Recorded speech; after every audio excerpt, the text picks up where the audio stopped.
States. I'm back for episode 91. Isn't that crazy? I know. I'm back from Denver. Memorial Day weekend, we took off because I'm distracted right now. There's a storm coming in for fun, really. But really, I had to get ready to do the special, which we did in Denver, and we did 2 shows. They were both awesome. My friend Bob, he's the lighting man of the century, and he made everything look so nice. And the crowds. The thing about the Paramount, though, the Paramount Theater in Denver is completely awesome. I posted pictures and stuff. You can go look on Instagram and all that stuff. But there's really only one way in. So the line around the block, like let's say you went to the Stiefel in St. Louis, there's like 5 ways in. But then it's an older theater and they can't, so it's gorgeous. But I just want to thank everybody who stood out in that line. And then I thank God it wasn't raining or snowing because people had to stand out there and be very patient. And I saw the videos because my friend Chuck was out there and he went out there to go see what was going on. And here's how, so it's an Amazon original, which means it'll just pop up. It means you don't have to go search for it. When's it coming out? Well, I'm not 100% sure when it's coming out. Could be the fall, could be the first quarter of 2023 because it depends on how many secret things Amazon Original has backed up already in line. Well, they're secret. I don't know. I just sign papers and go tell jokes. I don't really know. It'll be on when it's on. That's all. But as soon as I find out, I'll say it. So. But you have to have a for sure thing from them. I don't want to say it, and then it's not on there, and then what the fuck? You have fun?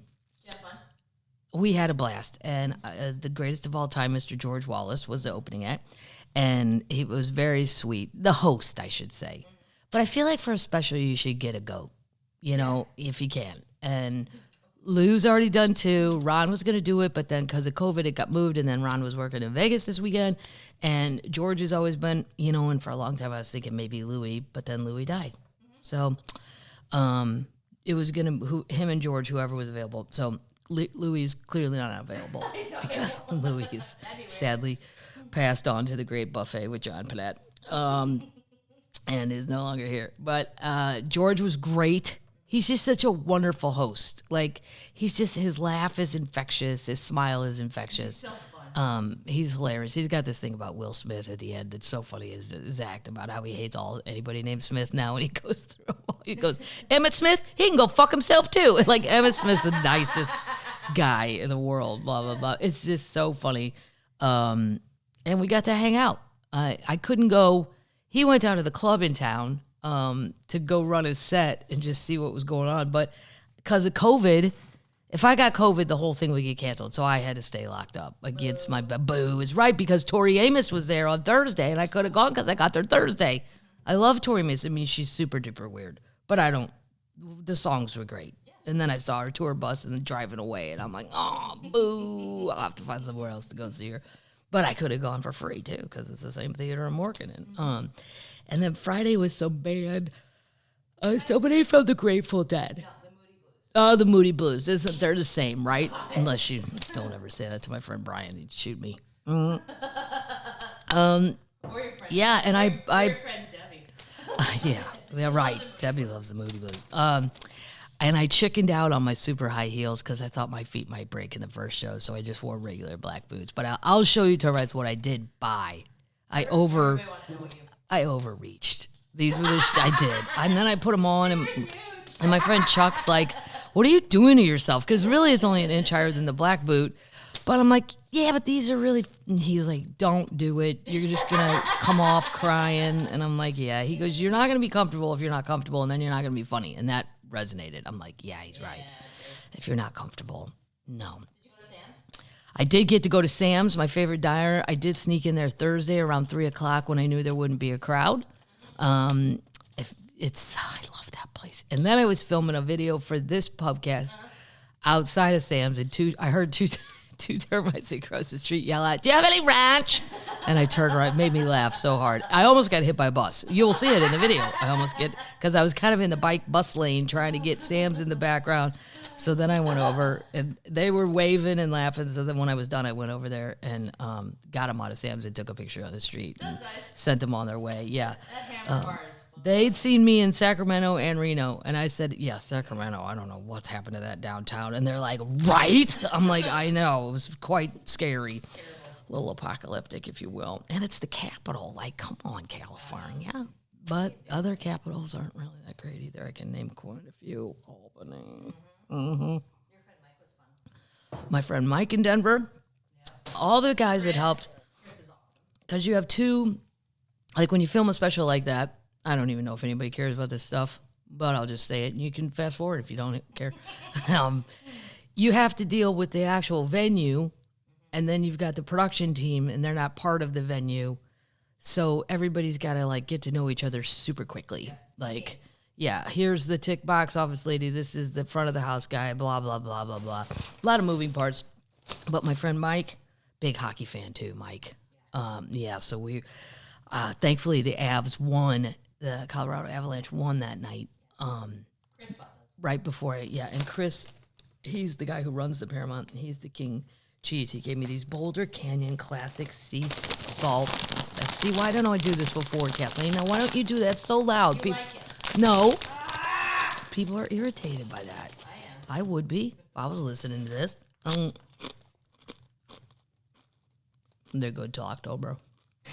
When the snow falls. They're good. They're good. Yeah. Yeah. Nothing special. I mean, they're good as far as the sea salt kettle style potato chip. It's exactly as advertised. Boulder Canyon. There you go. Yeah. Classic. Yeah. So a lot of people brought stuff backstage. Well, what I'm drinking is Cosmic Cowgirl, and this is from the head of the catering thing at the theater there, the Paramount. Well, you should really go online and look at the pictures. The inside of that theater, it's just gorgeous. I never asked anybody what year it was built, but it's got to be old. Super old. Yeah. Well, you don't see it, though. Not really. Like, in the daytime, I went over there for... Here's what's crazy. The amount of shit it takes to get a special going. I just sit back there and I look at all this shit, the crates and the wires and people, all the children are running around. And I was like, what did it take to make Braveheart? I mean, I'm just a lady standing in one spot. I don't even move. You don't have to have a camera. There were a couple drunkies at the second show. It made me laugh because they tried to ride the jib camera arm like a buffalo. Yeah. They were asked to please get down, and they did, and they were fine. They just got overstimulated. I think the second show had a few more drinks, which was fine by me. Yeah. I had already had a couple, too. Because there was a little problem with makeup. If you happen to watch this special and see white lines cracking through my face, that's called primer. Dear God. So thanks for the beer. I don't know that lady's name, though, but I'm going to meet her in Colorado Springs. I told her, because she wanted to come backstage, and it was just a giant cluster. If it wasn't for paddles here and my friend Chuck running around, there would have been a lot of things left on the table. You owe me a beer. I owe George a shit ton of beers, because we started the second show so late, and he had to go. Because he was sweet enough to come all the way out to Denver from Atlanta, and then he had to be back in Jersey for a Sunday night charity gig at... Yeah, I didn't know that. I thought he just wanted to leave on a red eye, which is fine. But I'm like, you could stay, George. So this lady brought a lot of beers backstage, too. And some of them we drank at the thing, so I don't have them with me. And then a couple of them I gave to the children because they looked thirsty. They were so hot. They're running around a lot. It's just amazing how much you think, especially when you see a comedy special. It's just a person. And like my set is always just going to be a curtain. It's classic. It's what I do every night. Why would it be any different? Now, some people choose to get more creative. I will never forget, and then I'll move on from this work talk. But Comedy Central used to, maybe they still do, I don't know. They used to do Comedy Central half hours, and you got your 25 minutes. That's what it boiled down to after commercials, probably 22 minutes. But they did it like a factory. They do like 10 in a weekend, and everybody flies to New York. They fly to New York. But I was so young, and I didn't know that I could ask anything. I didn't know that I could say anything. All I knew was do what they tell me to do, go out there and tell jokes, and I'm done. Well, I never thought about the backdrop. And I got there and I go, is that for me? And they were like, yeah. And it was a wheat field with a grain silo and then a windmill. They go, aren't you from Kansas? I was like, I'm fine. All right, fine. I'm from Missouri, and I'm not a farmer. I mean, at St. Louis, you could have put the arch up or something, Busch Stadium, something, but I didn't know that I could say anything, but then it made me laugh so hard that they just put me in a fucking wheat field. Do you make cereal? Look, I haven't even watched the whole Wizard of Oz because it scared me so much. I am not from Kansas. Great. This lady brought a bunch of beer backstage, and her husband Kevin picked him out. So thank you, Kevin. And he's had a tough couple months because of some health stuff and a work layoff. But anyway, they came to the show. Andrea Lafayette. Yeah, it was very nice. And I got so just to let those people know, I got that. We drank those. Now this I'm going to taste. This is, I have to put these down. I'm going to get them all confused. Somebody brought me buffalo jerky, venison jerky, and elk jerky. Susan, Carol, and Jeanette. They like the podcast, and they brought me jerky. So here we go. I'm not tasting the venison because my dad made us eat deer meat my whole life. And you can't, my mom would try to trick us. I'm like, Mom, these aren't hamburgers. Yes, they are. I go, no, they're not. They're deer burgers, and everybody knows that. Yeah. So, but elk, now I'm Joe Rogan. That's all he does is eat elk meat. He posts pictures of elk. It's good. Yeah. Yeah, I don't know about the buffalo. I'm not eating that venison, but I'll give it to my brother-in-law. Matt will love it. Or my dad will eat it. I like buffalo. If their teeth can handle it. At 80, their teeth are fragile. That's really good. I love the elk.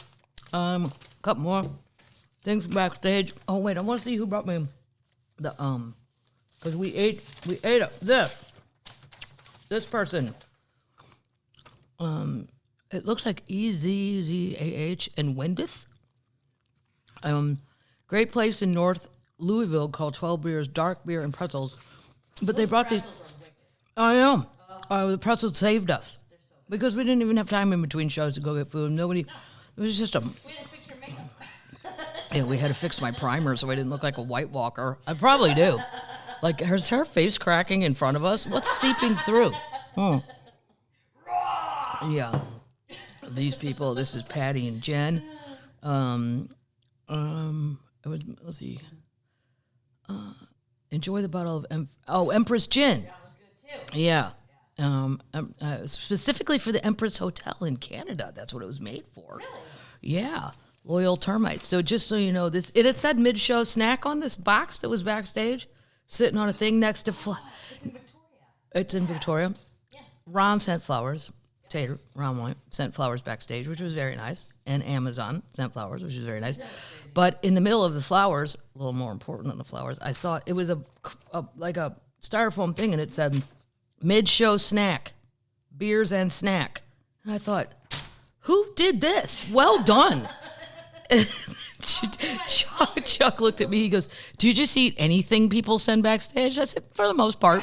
Yeah, I do. I'll taste it. You know, I'm sorry, Chuck. I'm not the queen. I don't have a taster. I'm it. If I get poisoned, I get poisoned. This little lady, but I got a little pot from Colorado, and it's still packed, or I would show it. This is Loyal Termite. Jen. Yeah, and she had paper clips in there. It's funny. Yeah, we use those. I have the paper clips, and I have the little pot. And then more beers from, just so you guys know, this stuff all makes it backstage. Well, most of it was AJ. Drove from Albuquerque. Happy to see you in Denver. Please. Yeah, I never get to go to Albuquerque. I don't know why. Call Heidi. Yeah. Make it happen. Heidi, do you listen to this? Heidi's my agent. She's a wonderful person. But sometimes I think they forget about it. Or maybe, I don't know, maybe it's mostly not me, put it that way.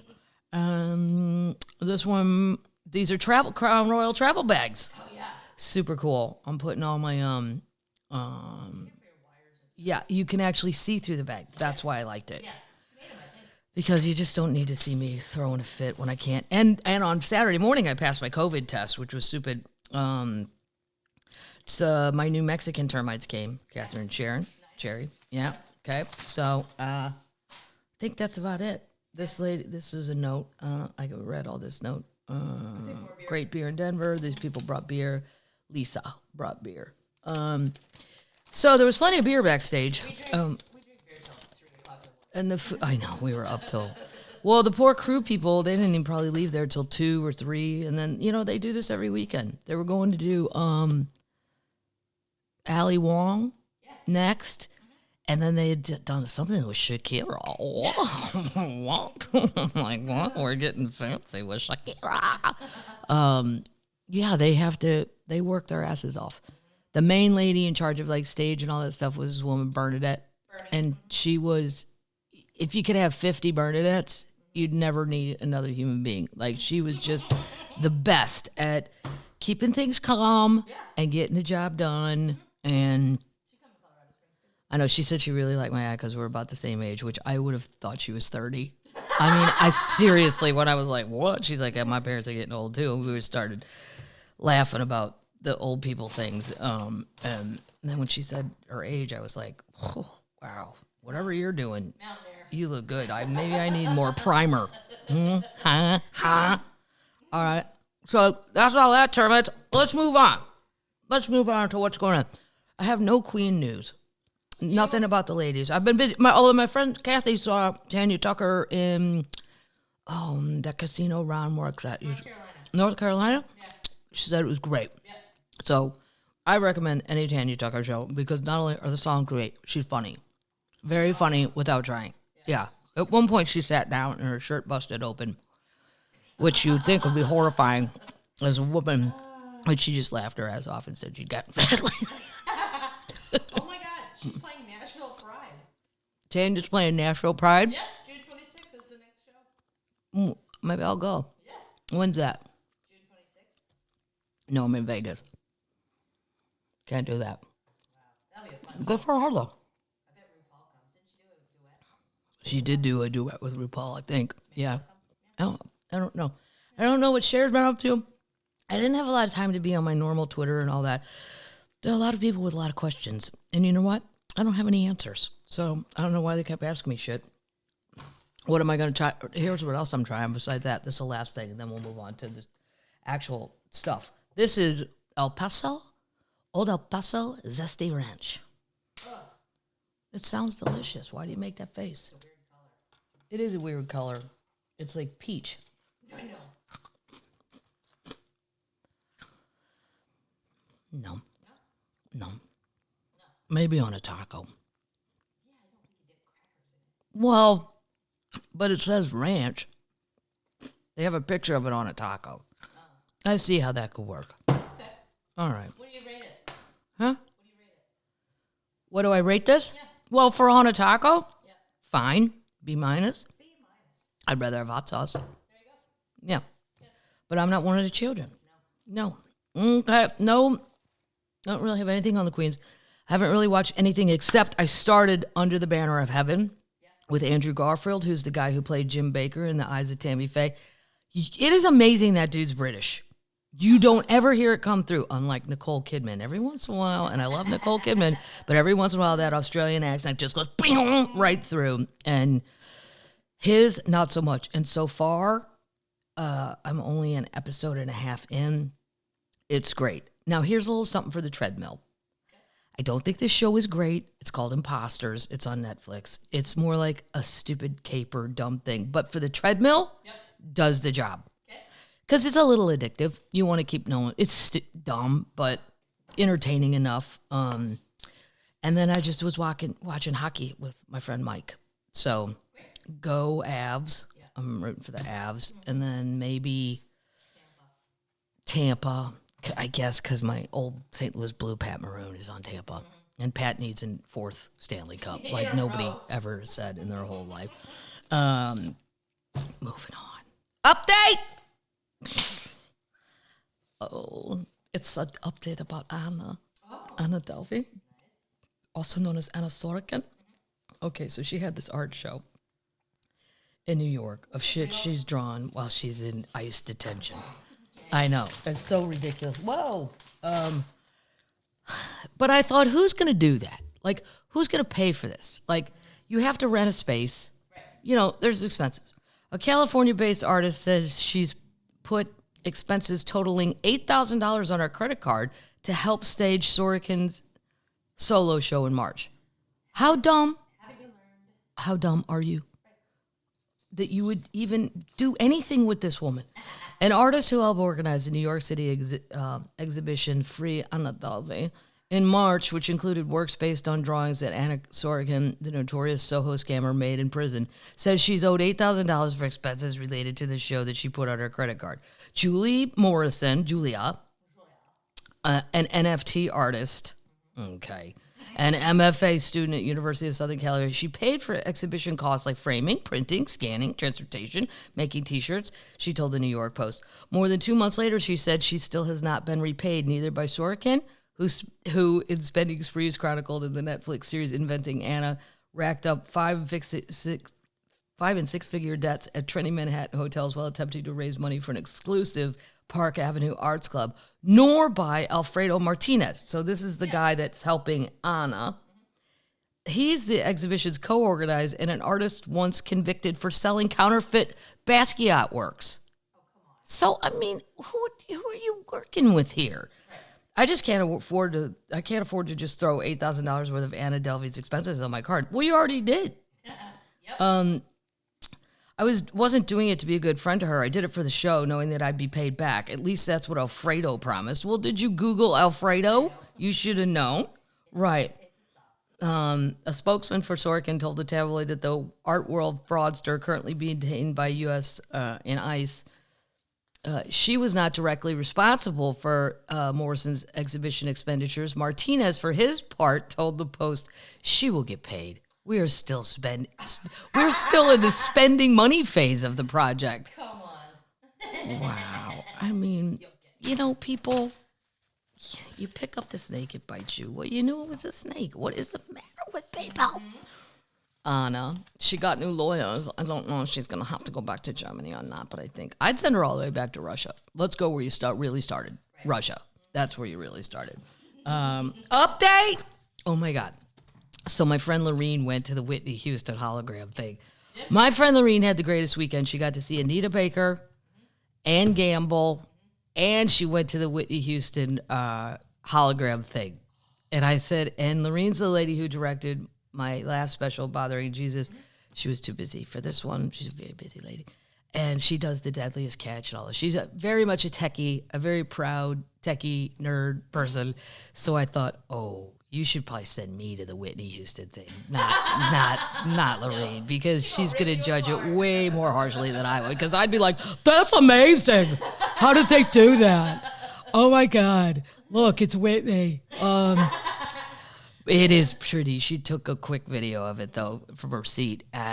She said she liked the music, but she said it's not good quality. But guess whose is great quality? The Avatars. Nice. It's opened. The ABBA show. Oh, great. Oh my God, this is amazing.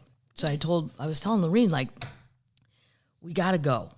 I don't think I can fly to London just for this, but it's going to get on the road. Maybe it'll come to America. Oh, this is crazy, too. You have to go watch that ABBA documentary about the one lady singer who was so afraid of people. She moved to some island off the coast of Sweden, and then her stalker moved on the island, and then she married her stalker. I'll put it in the show. Who does that? And then she ended up divorcing him. She's just not. And I thought, wouldn't that just be the worst thing ever? Like, God gives you this wonderful talent to be able to sing that great, but you're terrified of people. Yeah. She didn't like any of it. The other lady was like, bring it on. We're in Wembley Stadium. This is awesome. Yay, ha ha. And this one's terrified. And that's part of the reason they split up. But anyway, Agnetha, Frida, Benny, and Bjorn reunited for the opening night of the concert, which features digital versions of the band. By the way, King Gustav flew in from Sweden just for the show. Nice. Mm-hmm. Frida watched the show and it's amazing. They're all still alive. They're good. No problem. But they made a red carpet appearance, and it's Swedish King Carl, the 16th Gustav, and his wife Sylvia also joined the audience, meaning there was a real-life dancing queen in attendance. Get it? Because she's a queen. She's the Queen of Sweden. The concert's been in the works since 2016 and features groundbreaking new technology that recreates the site of ABBA in their 1970s prime, playing hits like SOS, Voulez-Vous, and Lay All Your Love on Me. Wow. To create the spectacle, the band performed in-motion capture suits for 5 weeks with 160 cameras scanning their body movements and facial expressions. Those became reference points for the hundreds of animators and visual effects artists to create avatars of the band in their heyday. I mean, this is always usually, from what I can tell, that Benny guy. He is so futuristic. Yeah. And the amount of money they spent on this, and, what if nobody came? What if you plan a giant party and nobody comes to your party and you lose all your money? He didn't even care. They're just into it. And if I trust anybody, I would trust these guys with bringing me an avatar, a.k.a. Avatar, that's actually real. These are not 3D holograms, as everyone involved in the production, as it is pains to point out. I don't think any holograms shows have been successful. After 5 minutes, I don't think they're that interesting. That's kind of what Lorene was saying. Yeah. You're just going for the music. But if I had to look at some weird thing at Stevie Nicks on stage, like some weird hologram, I think I'd rather just go listen to the music. I don't know. You don't know. I don't know. You don't know. All I know is now there's people that are going to be dead that are taking gigs. Except at least ABBA built their own giant megaplex thing to do this in. Right. That's why I don't get how they take it on the road. The characters appear on a massive 65 million pixel screen with lights and other effects blurring the boundaries between the digital elements and the real world in the arena. It sounds like the Van Gogh thing, which was completely awesome. Amazingly, they've pulled this off. The images might be 2D, but impressive lighting effects and background provide a crucial depth of field, creating the illusion that the band are really in the room with you. I was cynical about the technology ahead of the show, but the effect is mystifyingly realistic. It needs to be seen to be believed. Wow, what a review, huh? Yeah. Although the band members were in their 70s when the motion capture footage was filmed, the Royal Ballet's resident choreographer, Wayne McGregor, helped them recreate the movements of their younger selves. How crazy is that? I don't even know what I did last week, more or less what I did when I was 20 and they're 70. Agnetha and Frida's homespun dance routines, which could charitably be described as extravagant walking, are both instantly recognizable and achingly nostalgic. I just want to read you one more thing. This is just people saying how great it was, but the stuff that they loved it. But this is what it took to do it. It's been 42 years since their last concert. Do you know where their last concert was? Japan. It took 1,000 visual effects artists to create it. 160 cameras captured the band performing. 1 billion computing hours. 500 lights in the purpose-built arena. 3,000 people can attend every show. That's small, too. That's great. Yeah. I mean, I thought it was going to be like, the size of this building looks like it's like a hockey arena, like 18,000, but maybe this equipment... Wow, it's a perfect solution to a band who never swore to tour again after they dissolved in 1982. Even turning down a $1 billion offer to play 100 shows at the turn of the millennium. Wow. $1 billion. I guess they got enough. I mean, I've always felt that way. You got enough, you got enough. What's another, who cares? What are you going to do with that? You only live so long. Yeah, so they have to make, I think I read, like $200 million to pay the bill. But these are sold out so far. Yeah. But then I'm thinking, is it just people my age and older? I mean, are the children? I don't know. There's children that listen to this podcast. Would you go? People under 40? Would you go see ABBA? Well, not the real ABBA, or whatever. Everybody knows Dancing Queen. Everybody knows Dancing Queen. And a lot of people saw Mamma Mia. That really helped. True. I mean, it helped their little cause here. True. As far as spreading the word about ABBA. Update? I have 2 updates on the super yachts. I love it. Sanctioned Russian oligarchs mega yacht hides in a UAE creek. What? How do you hide a yacht in a creek? A super yacht. United Arab Emirates in the dusty northernmost sheikdom of the United Arab Emirates, where laborers cycle to buy rustic tea shops, one of the world's largest yachts sits in a quiet port, so far avoiding the fate of other luxury vessels sanctioned to Russian oligarchs. Bring it down to the Lake of the Ozarks. No, take it to Party Cove. Nobody will rat you out as long as you give free beer. Just keep a full keg on the back, and none of us in the Ozarks will report you. It'll be all the talk. Did you see that guy with the super big ass boat? Oh, is it one of the Bushes? No, it's some Russian guy. Mm-hmm. Well, should we call him and report him? No, he's giving out free Bud Light. It's a 387-foot motor yacht A's presence in the Ras Al Khaimah Creek shows the UAE's neutrality during the Russians' war neutrality. I never liked the neutral countries. No. You're just an opportunist. Yeah. You're making money off somewhere. It's the Switzerland's bullshit. Pick a side. You pick a team, right? You don't just get to sit on the side and watch the game for free. Nope. No, well, they are. So this guy's Minachenko. It's his boat, and he's hiding it. You just made him sound like he was Asian. Yeah. Well, that's how it's spelled. Chenko. It's worth $300 million. Now I know in my 26-foot or 27-foot chaparral that was half full of gas and I had to fill it up half a tank on the water was $154 because gas is $7 on the water. So now that's a 27-foot boat. This is 387 feet long. I can't even come up with a number for gas. You know what? I'm going to do that for next week's Pubcast. I'm going to sit down and I'm going to do the math on a calculator because I can't do it and see how much based on $7 a gallon. Okay? I'm going to do it. Wow, I can't wait. It was in the Maldives, but see, they're rushing to hide them, which is crazy because this is also an update. Some of them, different story, same topic, are vanishing from global tracking systems. Now, this is what I didn't understand in the beginning. They hired children. How? Yeah. They must have found some of the very smart, techie children. How are you? I never understood, like, on that app, like when planes fly over you, there's that app. FlightAware. Yeah. So the planes are all, even private planes, it'll tell you the tail number, and then if you know whose tail number, blah, blah, blah, blah. But why, if they're trying to hide these yachts, where's the global tracking system and turn it off? Yeah. Well, I guess they've all finally caught on to that, which, by the way, there are reports that Putin has cancer and had some sort of treatment operation, something. And how long ago on this podcast did I say that? Maybe he's sick. I said maybe, and this is him acting out in one last hurrah. Yachts of 6 sanctioned oligarchs have disappeared from global tracking systems. A crew member told the newspaper they were told to turn off tracking and unscrew the system. Come on. Why didn't you do that weeks ago?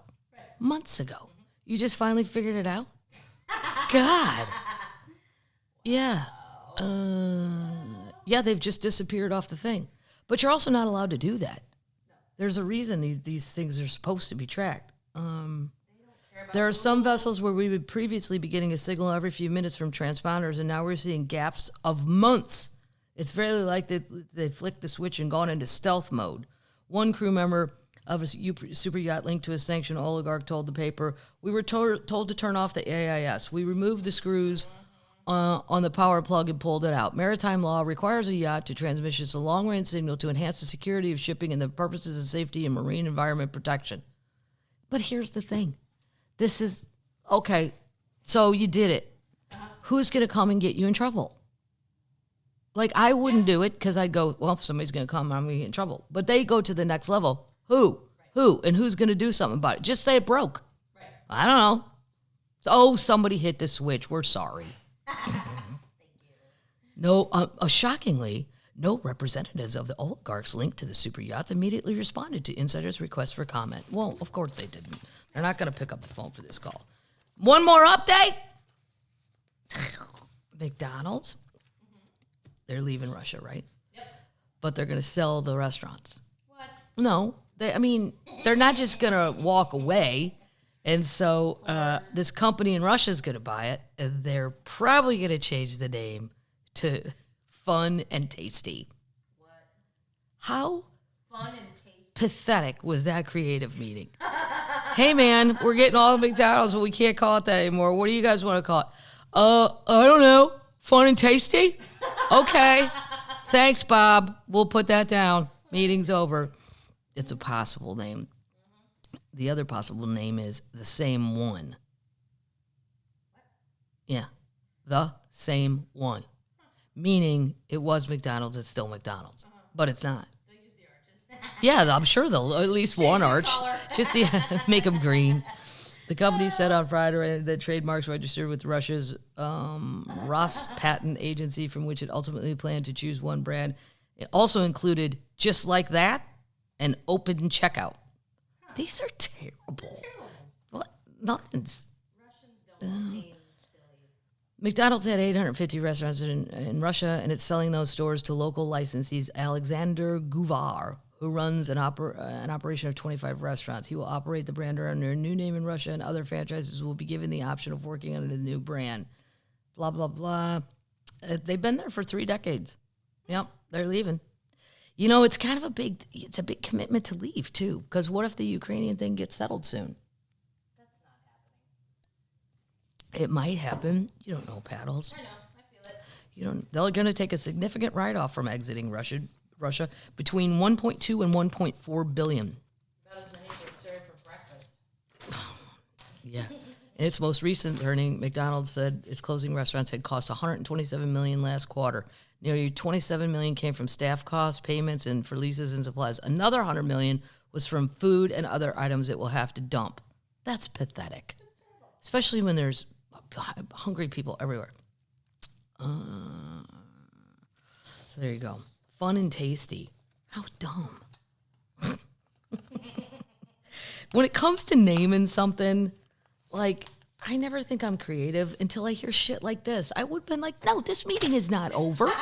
We're not doing fun and tasty. We're definitely not. Maybe the same one. McRooskies. McRooskies. Yeah, I like it.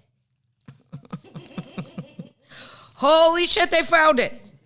Oh, this is great. Yeah, people make all the fun you want of Alabama. But guess what they found there? What? 5 prehistoric cave drawings uncovered in Alabama are the largest discovered in North America. No way. Uh-huh. Wow. Hidden in a narrow cavern extending less than 2 feet from floor to ceiling. 5 cave drawings are the largest of their kind discovered so far in North America. These figures, they have little people figures, and 2 rattlesnakes are etched in the mud of the surface 19th century unnamed cave in Alabama.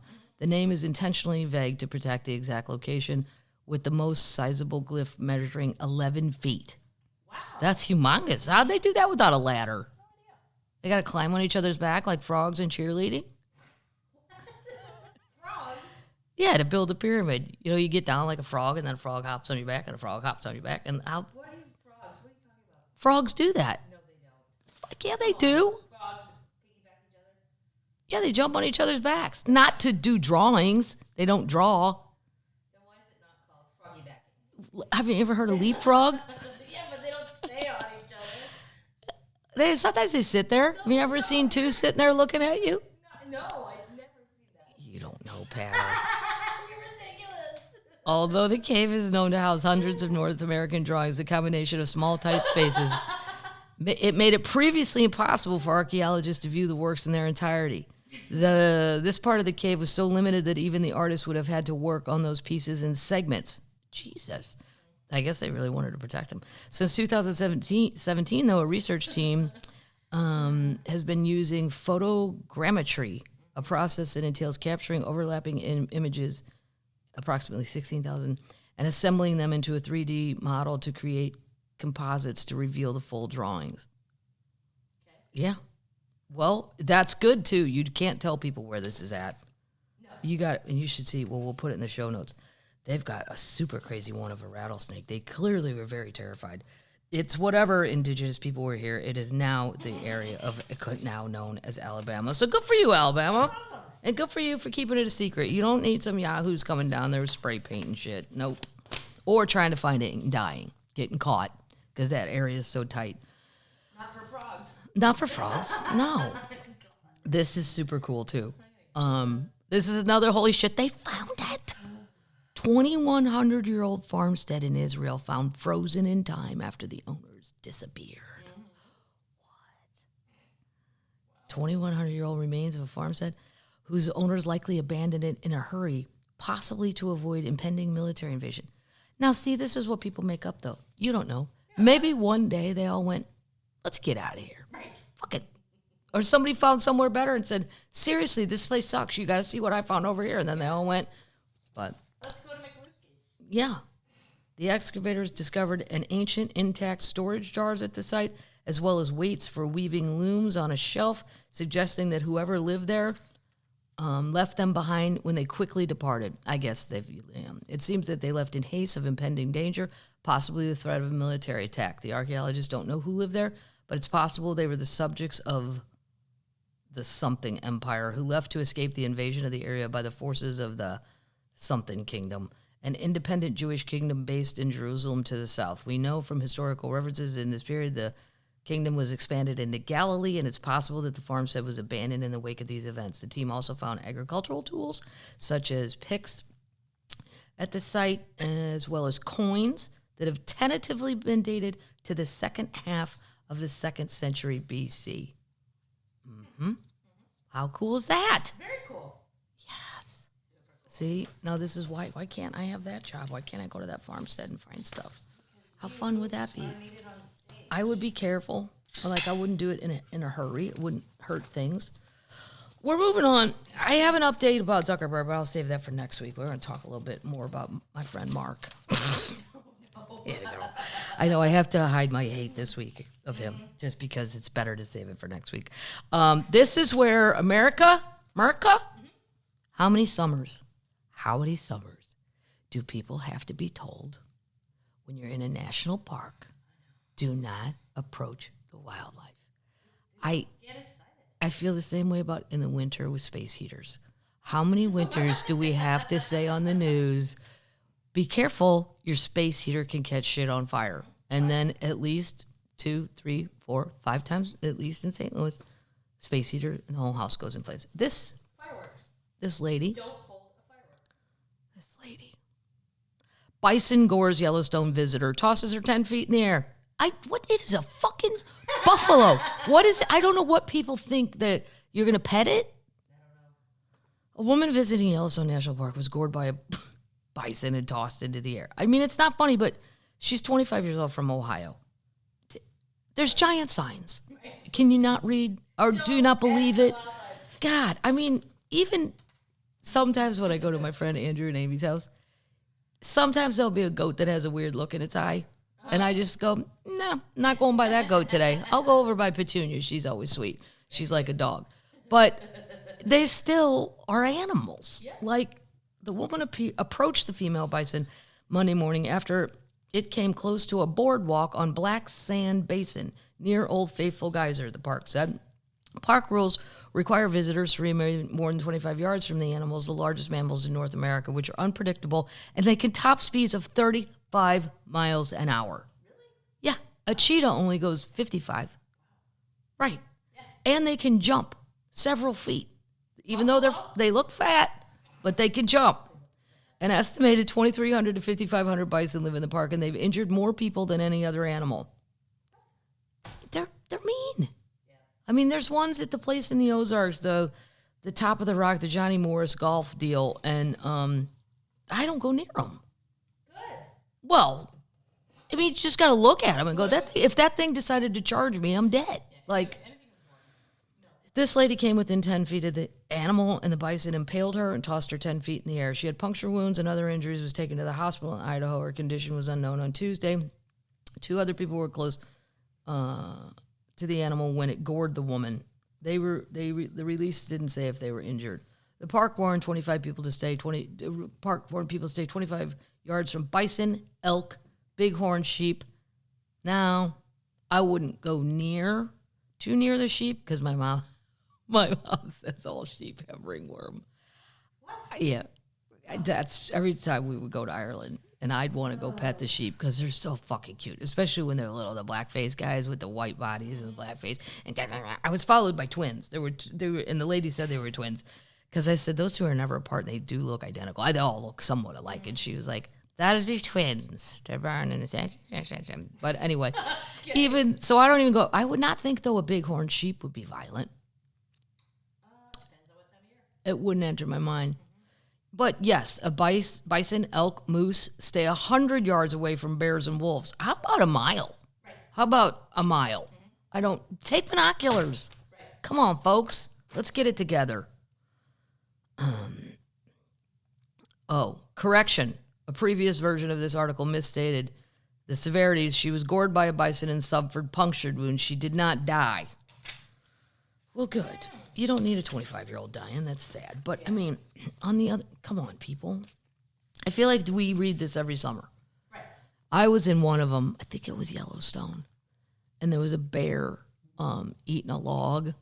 And he was pulling the bark off and getting roly-polies. And I thought, that's like all the work I'll do for a crawfish.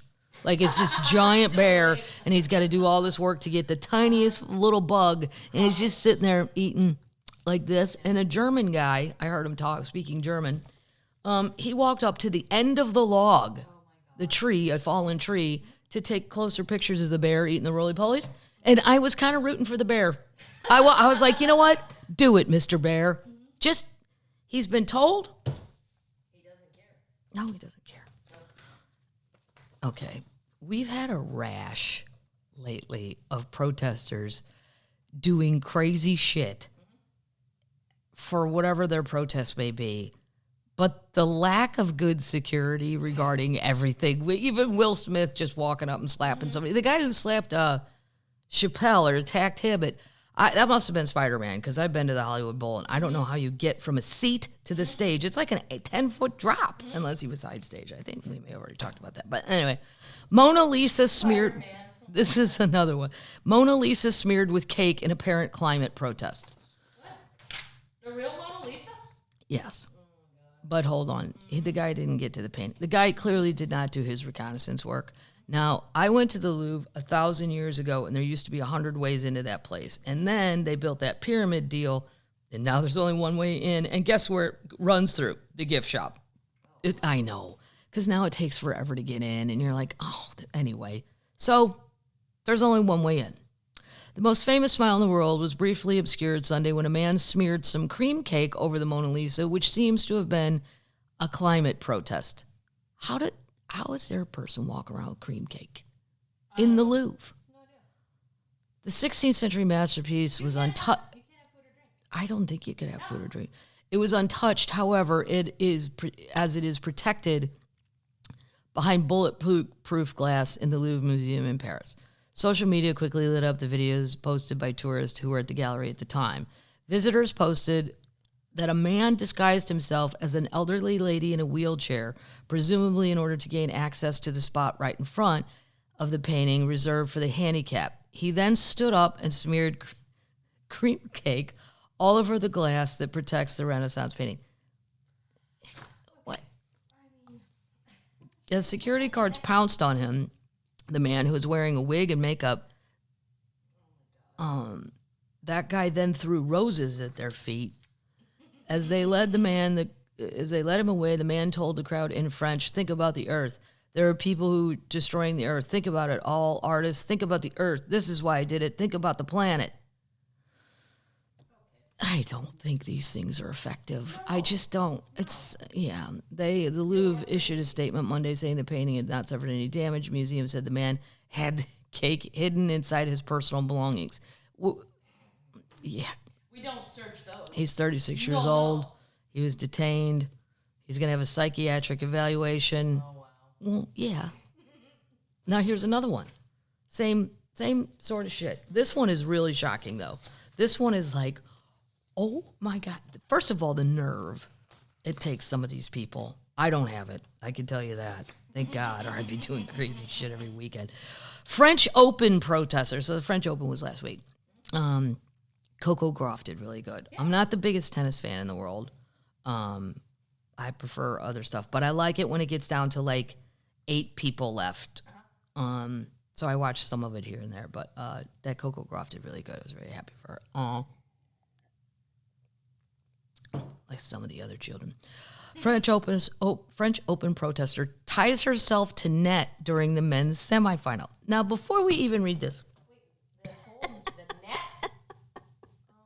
Yes, there's pictures of it. We'll put them in the show notes, also known as the schnotes. Yes, just reading the headline, here's what I think. Security fail. Who's got the fucking time to tie yourself? That's how slow your security is. There's a girl out there with a rope tying herself. Oh, my God. Do we have security? Casper Rudd advanced to the men's open final after the protester was removed from the court. And this isn't like Wimbledon day one where you're inside court 84. Right. It's center court. What? I mean, if this lady can do this, what else could you do? You would think after Monica Seles, we would have learned our lesson after she got stabbed by that guy. Right. Like, it was delayed after environmental protest tied her neck to the net. The match was delayed 13 minutes during the third set when a woman wearing a white T-shirt with the words, "We have 1,028 days left," ran onto the court at Philippe Chartier. That's the place, I guess. And appeared to attach herself to the net using metal wires and glue. Glue! She has glue going. Everybody should be fired. Sorry. I agree. And I'm the nicest boss in the world until you have jumped a shark and you've got a lady with glue. She got a whole toolbox out there. She's opening. And you guys don't react? The young woman of French nationality entered the grounds with a valid ticket. Okay. The security team needed to formally identify the object she used to get onto the court before they could remove her.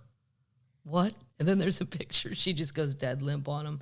Like she's just like a limp thing. And they have to take her out like King Tut. There's 4 of them. They have to pick up her feet because she won't walk. No. The woman eventually was carried off and handed to the police. I really didn't know how to react. I didn't know if she was holding anything, said Rudd, the tennis player who won the match. I didn't get to see so much, but it was a little tricky and difficult situation. I mean, I don't even know what this means. We have 1,028 days left till what? The end. The end? Yeah. Of the world? Yeah, you got to ask her the question. What's your countdown? She doesn't really seem to say. I'm just saying, if a lady has this kind of time, she's in jeans and a shirt with handwritten shit on it. This is clearly a crazy person. She's got the balls to do it, or the mental illness to do it. And there's 4 guys in suits. Oh, what do you think we should do? Should we? I'm not so sure what she is angry about. What is happening this very day? I'm just saying, come on, security, let's get on it. God dang. I mean, this lady didn't do anything harmful, but clearly had the time if she wanted to. Here's another one. This one is so freakish. I probably have watched the clips I've seen probably 50 times. What? A man spends $15,000 on high-tech dog costume to fulfill his lifelong dream. I thought you were lying about that. I thought you were kidding. I was not kidding. He wants to be a collie, like Lassie. A Japanese man is going viral after spending more than $15,000 on a hyper-realistic collie costume so he could fulfill his lifelong dream of becoming a dog. I don't even know how the man is in this position that he's in, but he takes his paw and he goes like this. I mean, if you're going to be crazy and you're going to do it right. This guy, it's the most realistic, freakish thing I've ever seen. He's going viral. A clip of the man masquerading as Lassie has racked up more than 600,000 YouTube views since it was posted in April. I made it a collie because it looks real when I put it on. Canine cosplayer Toko-san told local news outlet Minavi of the furry getup, for which he paid Zeppet, a company that makes costumes for TV and commercials and films, a whopping $15,709. The final product took 40 days and multiple revisions to create. My favorite one is quadrupedal animals, especially cute ones. This is what he's saying. Among them, I thought that a big animal close to me would be good, considering it would be a realistic model, so I decided to make it a dog. He said he decided on a collie costume because its long hair can mislead the human figure, not to mention that these herding pooches happen to be his favorite breed of dog. Perhaps most impressive is the dog costume itself, which looks so realistic it could be CGI. Achieving this effect was no mean feat, as it required Zeppa to tailor the animal costume to the human body. I don't even know how there's a human in this thing. It's on 4. He's sitting there on 4 paws. Where's his legs? This man is ill. Ill. He's not hurting anybody. Well, he's sure. Then it gets all technical. Vocal about it. Well, I think I see where his legs are from the side view. Yeah. Well, you just gotta go. It's crazy. Yeah. People are fucking nuts right now. Tying themselves to shit. Silliest thing one can ever commit to, scoffed one detractor, while another wrote, "This is like a car accident, disturbing, but you can't stop looking." I agree with that person. Needless to say, his transformation sparked a stir on YouTube, with one commenter describing, "That's amazing, hats off." Yeah, I mean, it is amazing. I wouldn't do it. I wouldn't do it at all, more or less pay for it. Masquerading as man's best friend might be ludicrous. However, this isn't the first time someone's taken their love of animals to the extreme. It is estimated that at least 250,000 people in the U.S. identify as furries, a subculture which I will be addressing in my special. I have jokes about the furries in my act, a subculture whose members enjoy dressing up as cartoonish animals, sometimes as a sexual fetish, but more often as a fun escape. Wow. 15 grand. He's a furry. No, he's way better than a furry. No. Yeah.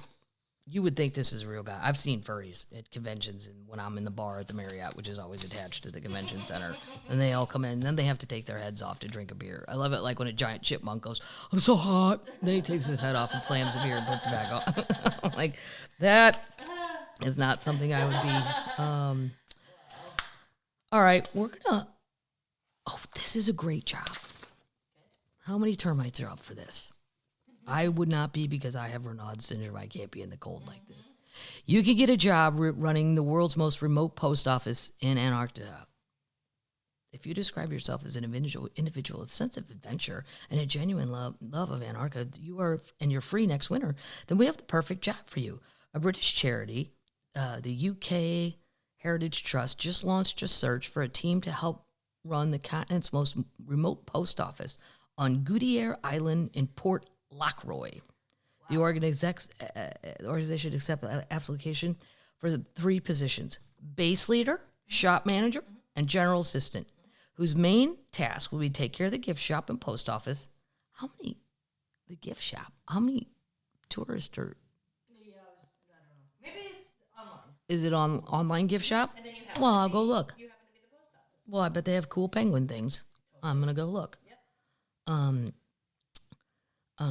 Your main task will be to take care of the gift shop and the post office, carry out general maintenance, look after a museum, and count penguins as part of efforts to monitor and protect the island's Gentoo colony. You have to count birds. Count penguins, but fuck, they all look alike. Yeah. I'd have to keep starting over. Hold still. Or shoot them with a tiny paintball gun. Just a tiny one, not one that would hurt. So go purple, purple, purple. Given the nature of day-to-day tasks involved to keep Port Lockroy running smoothly, we look for applicants that can bring a range of skills to the team, such as retail experience. How many people are buying shit? This has to be online. Heritage, conservation, building maintenance, and leadership management. I don't know how much leadership you need. There's probably only 10 employees. The team will leave in late October or early November. It's known as the Penguin Post Office. The Penguin Post Office? Mm-hmm. And do they have merch? All right. And you're going to be there. You're going to leave in October or November and be there till March. It's the first time that the site, this is the first time since COVID forced the site to close. It'll be welcoming travelers during a regular summer. 18,000 people visit. Exactly. Wow. Yeah. How much does it pay? It says. So what would a summer job? This is $2,300 a month. $2,300 a month. Yeah. That's fine. You probably don't have any expenses. It's a remote and potentially dangerous place. Unfortunately, we are unable to permit any adventurous recreational activity. Sorry, no climbing, water sports, glacier walking, etc. Any spare time you may have, you can pursue more gentle things such as reading, painting, drawing, photography, cooking, watching wildlife. Well, no, you're going to be out there all goddamn day counting penguins because you're going to lose track of who you counted. How do you count these when they all look alike? Here's your accommodations. Basic but comfortable. A hostel-style hut that features bunk beds. Oh, no. I'm not living in a room with other people. Did that. No. First 15 years of life. I mean, I'll sleep in my own bunk bed, but I don't want other people in there unless it's a friend that you know. There's no running water on the island. There are no shower facilities either. Sometimes visiting ships will provide the team with shower facilities, but the organization states that sometimes employees can go up to 2 weeks without showering and are expected to be comfortable with these limited washing facilities, yet still keeping high levels of hygiene. Well, how am I supposed to do that without any water? With no internet access and no cell phone, you will have minimal communication with family and friends back home. Each year, we receive hundreds of applications for these positions, and we hope that this year will be no different. Yeah. You want more? You can apply. Chilean wine. Interviews are taking place now. They have Chilean wine. They have handmade penguin things. Yeah, there's all kinds of stuff. Okay, great. I'm going to go on and buy something to support that post office. Because who loves a post office? This lady. It's not online. It's not on. They don't ship? No. It's a post office. Exactly. That's the irony of it. Oh, my God. God. I'll put it in the show notes. You can fly there. Here's another thing. Notes. News. Starbucks is leaving Russia. It's closing 130 stores, which means everybody's going to be sleepy. And that's why it's a good time to attack. Totally. I hope the Ukrainian guy takes advantage of the fact that they're all sluggish. Starbucks is leaving too. They moved McDonald's exit. They're following the move. McDonald's is selling its stores, which are almost all owned by the company, to an existing Russian franchisee. And we know this can be called probably fun and tasty.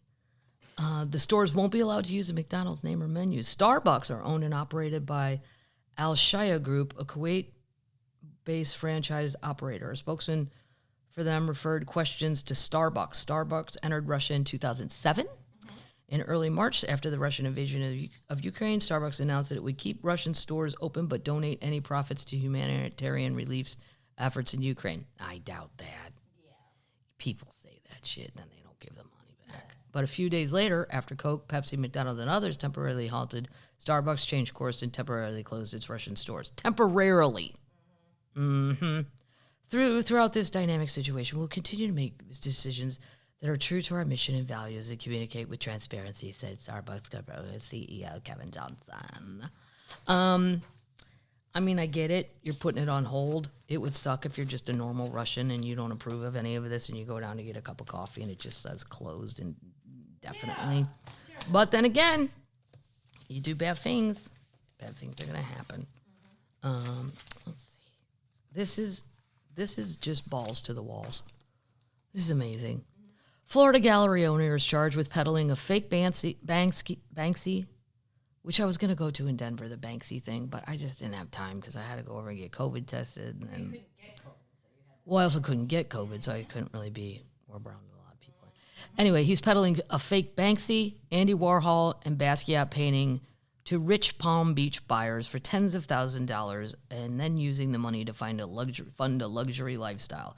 It's a Frenchman who owns 2 galleries on Palm Beach's exclusive Worth Avenue, which I have been down, and everything is extremely expensive. He's been charged with selling the fake paintings from some of the most renowned artists to unsuspecting buyers. Each painting included forged signatures and documents falsely stating that the pieces, I'm sure it's going to say were authentic, ownership histories, and documenting its authenticity, federal prosecutors claim. He then allegedly used the profits to buy things like a Lamborghini, a Rolex. Why does everybody give a shit about a Rolex? Like the minute people, and Cartier jewelry. He's 68 years old. He's now facing charges of mail, wire fraud, laundering of monetary instruments, and monetary laundering. Faces up to 20 years in prison, along with hundreds of thousands of dollars of fines, but he has pleaded not guilty. Well, yeah, I think some guy, in one case, prosecutors say he bought an Andy Warhol, is it facsimile? Facsimile. For $100, and he sold it for $85,000. Well, first of all, who thinks that an Andy Warhol is $85,000? It's way more than that. Yeah. Unless it's super tiny, I guess. Another unsuspected scene purchaser signed over a whopping $120,000 for two pieces that this guy bought for just $600. To keep the scam going, federal prosecutors say he allegedly cast himself as an unimpeachable art appraiser and would provide customers with certificates of authenticity.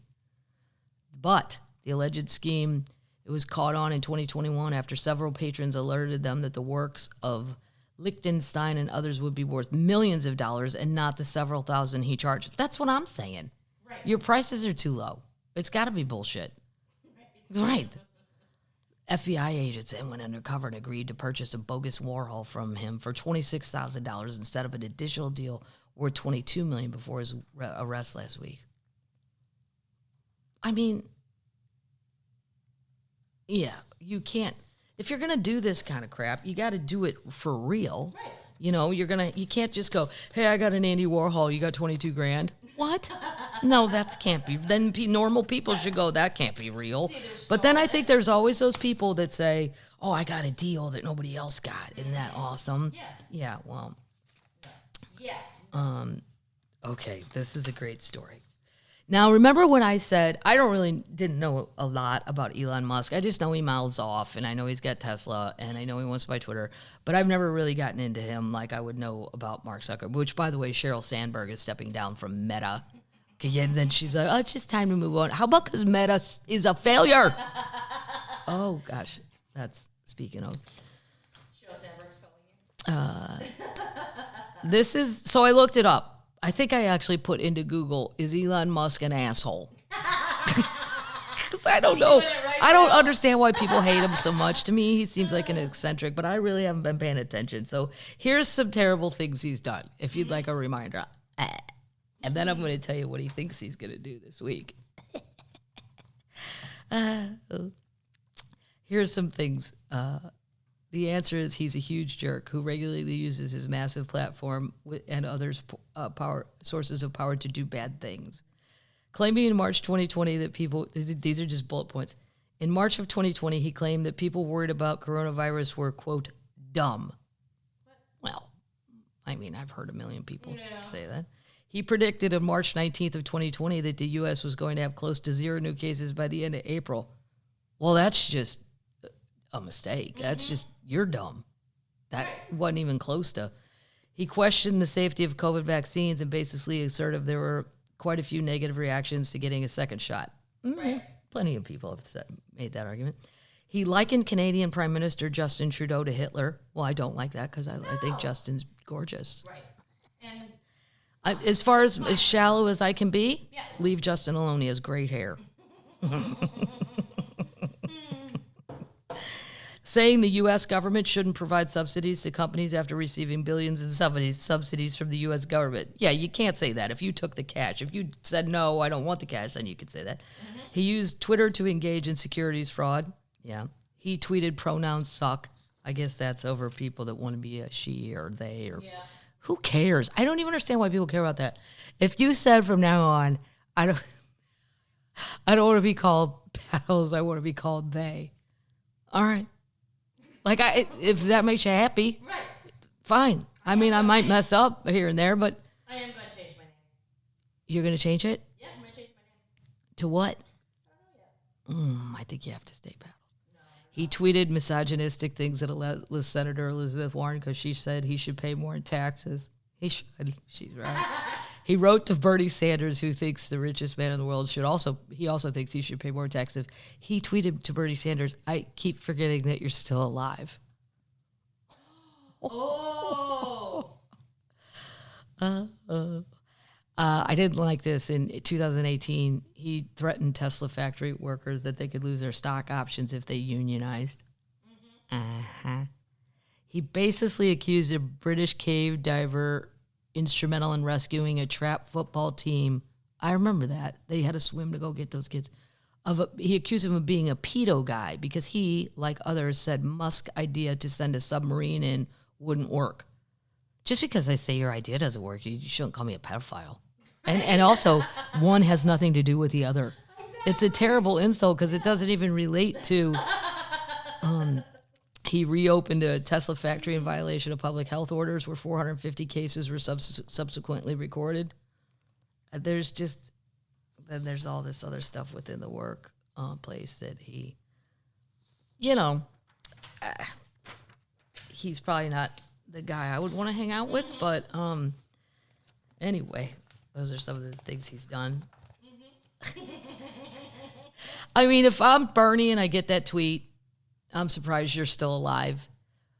Bernie's 81 or 82. And he probably doesn't read his own Twitter. He probably doesn't read his own Twitter. Chuck Grassley does, though, because he tweets about farm things a lot. That you could only tweet if you were actually sitting in Iowa. But an old person joke, that's all you got, Elon? Yeah. If I was Bernie, I could think of something really great to just tweet back to that. First of all, it's totally hack. You're just going to call me an old guy? Whatever. Right. I mean, it's not even... It's true. I'm sure Bernie doesn't even care. Bernie probably can't believe he's still alive. Right. Totally. Here's what Elon's done this week. Elon's ultimatum to Tesla executives: return to the office or get out. He sent it. Yep. Guess who's not going to do this? The children. No, they will not do it. They're just going to say, oh, yeah, no. Now, I don't know if it's just the higher ups because they're probably a little older. He sent an email he apparently sent Tuesday under the subject: remote work is no longer acceptable. Anyone who wishes to do remote work must be in the office for a minimum, and I mean minimum, of 40 hours a week, or depart Tesla. This is less than we ask of our factory workers. Well, why are you asking your factory workers to work more? Are you paying overtime?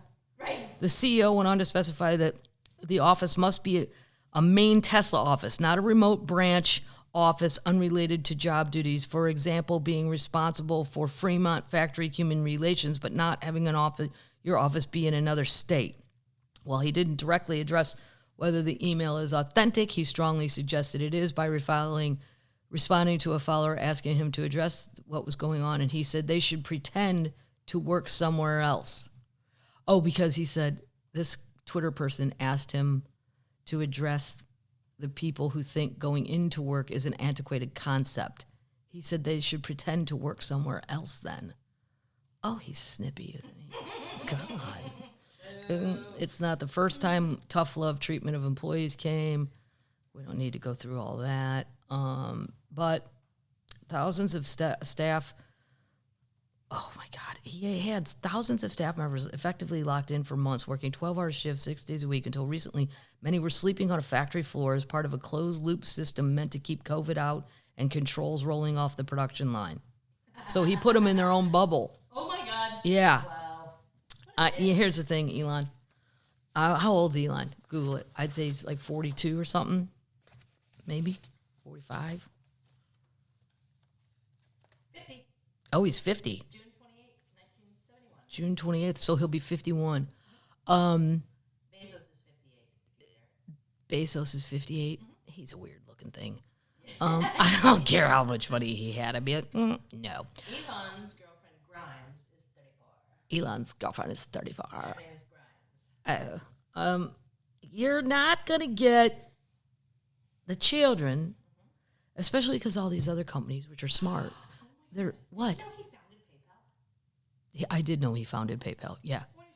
When he was 27. He's a genius. I mean, there's no question about it. He created some software thing when he was like 14 and sold it for like $1 bazillion. Nationality. No, he sold what became PayPal. It wasn't called PayPal when he sold it. It was the program that became PayPal. Correct. He invented that. He sold it to eBay. Yeah. For 1.4 He's extremely smart. billion. I mean, there's no question about it. It's just he's also off. Yeah, I'm pulling out a couple more that I like before we wrap this up. The world's oldest man. He's 113. Well, just to finish that, there's a lot of companies that are telling people they don't have to come back into work, which I think is going to be the future anyway. Yes, I do think it's an antiquated thing. Unless, like, I don't know, you're part of a law firm, you're all working on a case together. It's probably easy if you're all just sitting there. If you're gonna, but, you know, for whatever he's asking, there are so many jobs that people don't need to go into. And there's so many companies saying you don't have to. I think, because we talked about it on this podcast, I think it was Google. Was it Google telling people, you're good, go? I did the story. I can't even remember. You can go live wherever you want. You don't even have to live in any state we tell you to. Just go, just work. And, you know what you're going to get? Happy children. Happy children. And they're going to do the work you want. Let them do what they want as long as they're responsible. World's oldest man celebrates his 113th birthday in Venezuela. It says the secret to long life is a glass of sugarcane hooch every day. I had to Google it. Juan Vicente Mora. He reached the milestone on Friday, May 27th, less than 2 weeks after he was officially declared the oldest male in the world by Guinness World Records. He has 41 grandchildren, 18 grandchildren, and 12 great-grandchildren. He said the secret is a local alcoholic drink. He said he starts every day with a cup of coffee while also drinks a glass of agua diente, which is a liquor made from sugar cane. The booze, which translates into English as firewater, has a minimum of 29% alcohol, and some brews go up to 60%. He's the first male supercentenarian from Venezuela. He gave advice to work hard, rest on holidays, go to bed early, and drink a glass of agua diente, I'm probably saying that wrong, every day. Love God, and always carry him in your heart. There you go. It's not hard. He's completely lucid. His only health problems are slightly elevated blood pressure. Check the 60 proof he's drinking every day. And he has hearing problems due to his age. Well, why don't we do a little GoFundMe and get him some hearing aids? Yeah. I know they're expensive. My dad, and then, who likes to eat hearing aids? Dogs. Yeah. They love the earwax. Yeah. You know how many times I've heard my dad go, "Gosh, shit!" And then I'm like, uh-oh. I think the dog found the hearing aid. He does not take medication. He seems totally fine. Full health. He does not have any diseases that require medical attention or medicine. He was born the 9th of 10 people in El Cobre in the western Venezuela state of Taqueria in 1909. He attended school for only 5 months, but fortunately learned the basics of reading and writing thanks to a notebook given to him by his teacher. He hailed from a family of farmers who planted coffee and sugar. He enjoyed a long, successful career as a farmer and sold his remaining plot of land at the age of 104. Nice. He also worked as a sheriff, and he would solve land or personal disputes within the community. Nice. Yeah. He outlived, on his road to get here, he outlived his wife. Oh, sad time. They had 11 children. She died in 1997. It was the hardest year of his life, he said. No. Yeah. He took the title on May 17th, becoming the oldest, while previous holder Santonio de la Fuente Garcia from Spain died in January. He was 112. The title, despite his age, he still has a long way to go before becoming the oldest man ever. That guy, the title belongs to Yuroman Kimura, a Japanese man who lived till 116 and 54 days. He lived through the entire 20th century. The oldest living person, though, is the French nun we talked about, who's 118. Wow. Jean Clement. The oldest person ever is thought to have been Jean Clement, who lived to the age of 122. Recently, officials in Brazil claim to have found a 121-year-old woman living in a village municipality of Bom Jesus de Lape. State officials say medics were flabbergasted to find Maria Gomez de Rios, born on June 16th, that date wrong, after checking her birth certificate.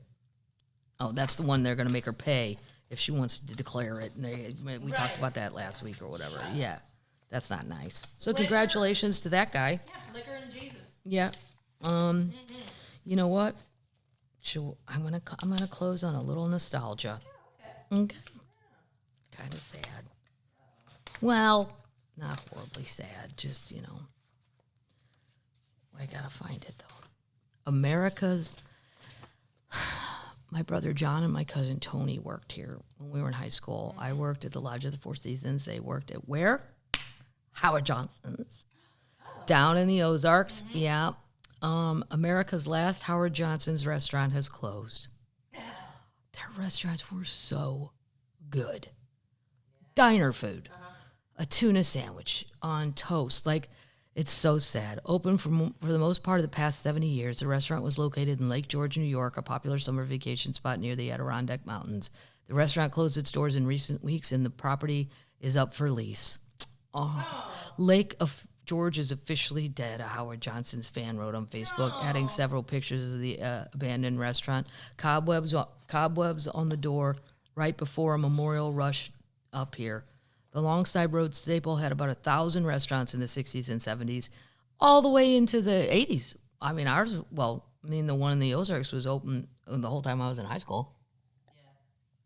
But we would go pick them up from work because only one person could drive. I don't even think, I wasn't old enough to drive. I was not driving. Well, I didn't pick them up. Whoever was driving. But, like, they'd have breakfast all night long. So if we got off work at midnight, you could still go in there. The restaurant was open 24 hours. It was great. Yes. I just remember their tuna sandwiches. Really good. Hamburgers, great.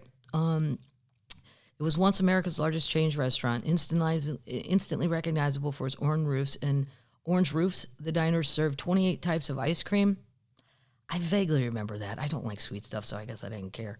And it became 28. Wow. Yeah. Jesus. If it ain't Baskin Robbins, I'm not eating it. Just don't give me Haagen-Dazs. Yep, mint chip. One time I said that, I go, we were in Siesta Key, visit my mom and dad, and we took the kids down to, I think it's called St. Olaf's, this ice cream store in downtown Siesta Key. And I go, can I get a mint chip and a sugar cone? My sister's like, what are you, 100? I go, what? Who orders mint chip, Kathleen? Only old people. I said, well, I'm old. No, I mean like in retirement homes. Like when we had to do that charity stuff through her Catholic school, they had to go. She's like, that's what they had for dessert every night, and they loved it. I'm like, well, I mean, I could have gotten chocolate. I didn't think I was going to be attacked. Howard Johnson's quickly found itself in the shadow of McDonald's and other fast food chains that maximized efficiency and better managed supply chains. Marriott bought a crippled Howard Johnson in 1985, selling hundreds of the brand hotels and about 200 restaurants to Prime Motor Inn. Boo. The company sold the restaurants to other chains, and they lost the HoJo name. I know. By the last decade, just a handful of Howard Johnson's restaurants were still operating. The Lake George location, along with one in Lake Placid, New York, and the other in Bangor, Maine. The Lake Placid restaurant closed in 2015, Bangor, Maine in 2016. The Lake George location has seen interest since it went up for lease last year. Well, somebody should just go in there and make a diner again. Right. I mean, you probably don't have a lot of winter business. I don't know enough about this place. They've seen interest since it went up for lease. The real estate listing, 7,500 square foot property that states a price of $10. That's got to be a misprint. Right. Although the restaurants are closed, the hotel chain is still alive and well. There are about 300 locations, and it's currently owned by Wyndham. Oh. That too. Yeah. All right, termites. I got to get my shit together. I got to unpack and repack. And then I got to go get this tooth. I've been waiting on my tooth. Well, my dentist guy called, the guy who does all the scheduling, his name's Philip. He goes, Kathleen, we still got this tooth sitting down here. I know you're busy. I saw your website, but anytime you won't come get that tooth. And I'm like, I've been gone so much, I don't have time to pick up a tooth. There's a tooth sitting in a drawer at my dentist that they're going to screw on this implant, and boom, I will have a whole new tooth. Then I am going to go to Atlantic City. Fun. Yes, I'm going to go out in a boat with my friend Dory. Cool. Yeah. I've never been in a boat in the Atlantic until she took me. It was super exciting. And then as I was swimming in what seemed like a bay, I'm like, still the ocean, Kathleen. And then I started thinking about, wouldn't this be a great place for a shark to attack me? And I'm so white, it won't be hard to see my legs. No, especially in the water like that when they look extra day glow white. But Atlantic City, we have a show at the Borgata. I always like checking in on Atlantic City because they have little things, burst of things where they try new things, and we'll see what sticks and what doesn't. But the Borgata is very, very nice. Michael Somerville, my comedian friend, he will be opening the shows. He's very, very funny, and he and I incessantly talk about gambling. I'm always excited to see Michael. He drinks beer and he gambles. My kind of guy. He's from New York. And then I'll be with Sean Cassidy, my teen idol. Yeah. See, he doesn't behave like Kirk Cameron, does he? No. Scott Baio? No. Ricky Schroeder? No. Sean Cassidy. Show me who your idol is. I'll show you who you are. Yes, me and Sean. It's the strangest show ever. I'm not even sure. I think I just reacted and I went, yes, I'll do it. And then I was so excited because I had pants with his picture on the bottom. My parents got it serious. I'm excited to see him. Yeah, and I don't know. It's in Salina, Kansas. I probably should have thought about that before I went, I'll do it. It's a bit of a ways to get there, but you got to fly to Kansas City. But if you're anywhere in the tri-state area and you'd like to come and see me and Sean, I'll be going first and doing my time, and then Sean will be going second. Because why? Comedy never follows music. No. My friend George Wallace, I had no idea. He was on the road with, back in the day, because George is a bit older than me. You can Google his age if you want. It's so cool, too, to see, George is he's been doing it so long, he's just really like a legend guy. We went in for the COVID testing, and the two girls were from Atlanta. Yeah.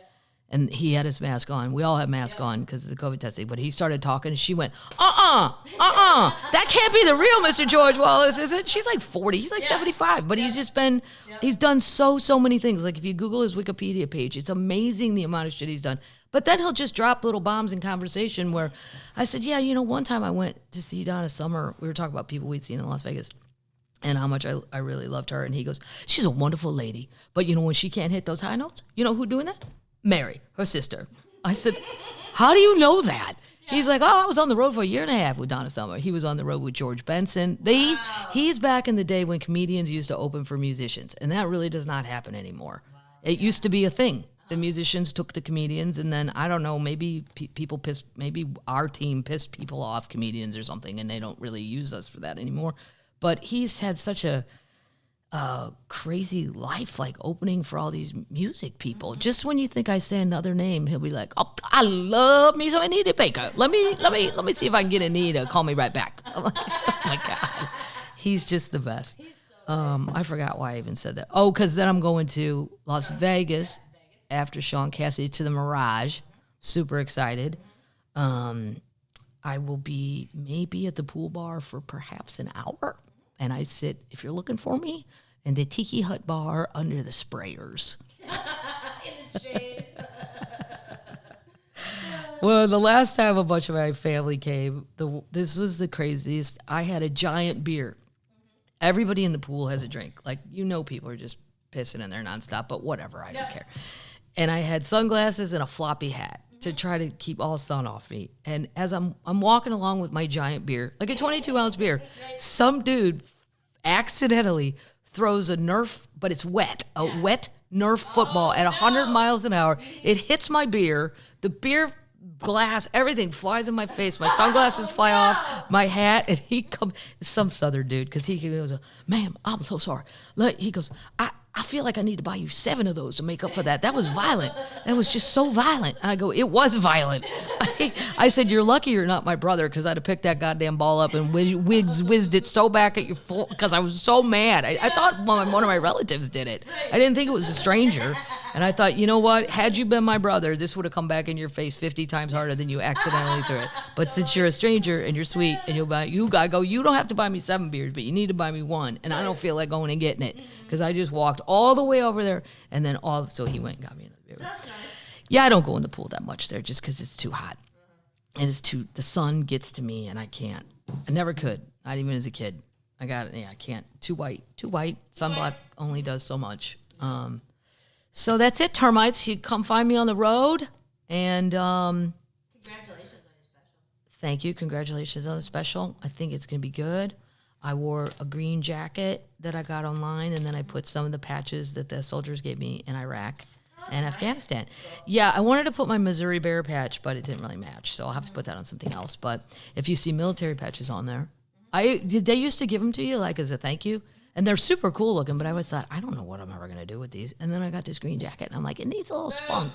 Yeah, it needs a little pump up, a little something different. So there you have it.